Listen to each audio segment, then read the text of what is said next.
Nabuo ng most wanted sex trafficker sa bansa na si Teddy Mejia ang kanyang plataforma ng online sexual abuse and exploitation ng mga kabataan.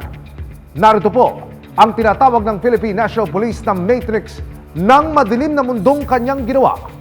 Bumuo siya ng isang online group na may iba't ibang level of subscription. Habang pataas ng pataas ang bayad mo bilang subscriber, palaswa ng palaswa ang na-access na mga litrato at video ng mga kabataan. Pero ang ilan, dahil na rin sa matinding kahirapan, ay kusa na lamang nahuhulog sa malasapot at masalimuot na patibong ni Mejia. Dahil sa nakaalarmang bilang ng mga biktima, nagsagawa ang Philippine National Police Women and Children Protection Center o PNP-WCPC ng magkakasunod na rescue operations. Kasama ang resibo, nagtungo ang mga otoridad sa Region 3 para i-rescue ang isang 16 na taong gulang na naging biktima di umano ng online channels ni Mejia. Itatago namin siya sa pangalang Cherry.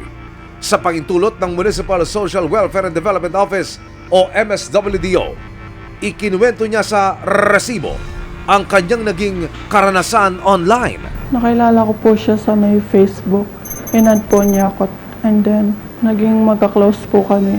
And then, nanliligaw po siya. Ayoko po. Okay lang daw po sa kanya. Basta magkaibigan lang po kami.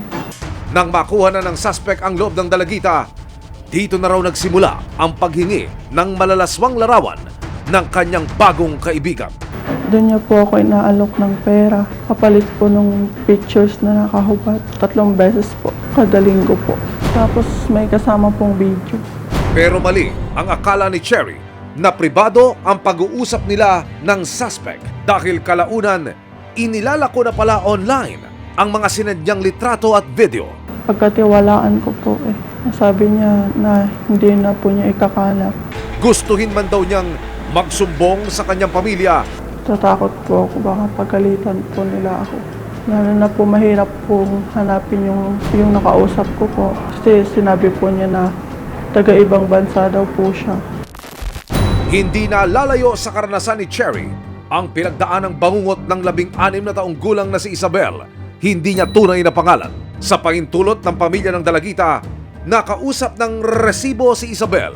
Kwento niya, nakilala rin daw niya ang suspect nang magpadala ito ng friend request sa kanyang social media account nito lang nakaraang taon. Nag-hi lang po siya, tapos kung pwede daw po makipagkaibigan. Pero ang pakikipagkaibigan sa kanya ng lalaki may masama na palang motibo. Noong una po sa Facebook po kami nag-uusap, tapos nung sabi po niya sa akin, nahahack daw po yung account niya sa Facebook, kaya pinalipat niya po ako sa ibang social media platforms. Tapos doon na po kami nag-usap. Yung nagtanong po siya na kung gusto ko po daw ng pera, tapos yun, nag-offer na po. Dito na nagsimula ang suspect sa paghingi ng maseselang larawan at video kay Isabel. Yung katawan po, yun po yung in-offer niya po sa akin. May mga presyo po, like sa picture, yung sa pang itaas, tapos may mga presyo din po na matataas, nasa full body, ganun po. At sa ilang pagkakataon na hindi raw nakasusunod agad si Isabel sa pinag-uutos sa kanya ng suspect. Pinipilit niya po ako, sabi niya mag-send na. Ang alam ko lang po kasi yung mag-send lang ako, tapos yun na po. Sa loob ng halos 3 buwan, hindi na raw mabilang ni Isabel kung ilang maseselang larawan at videos na ang naipadala niya sa suspect. Natatakot po ako nun, pero sabi po niya na hindi niya daw po kakalat yun. Tapos hindi pa rin po nawala yung takot ko, pero naniwala pa rin ako. Labagban sa loob ng dalagita, natanggapin ang alok ng suspect. Ito lang daw ang naisip niyang paraan para masuportahan ang kanyang pag-aaral. Maraming bagay po kasi na kailangan namin sa school, lalo na pag sa mga project na po namin, hindi po ako nakakabili, kaya mababa po yung grado ko. Hindi ko naman po talaga kailangan ng pera, hindi ko po yun magagawa. Maraming salamat sa panonood, mga kapuso.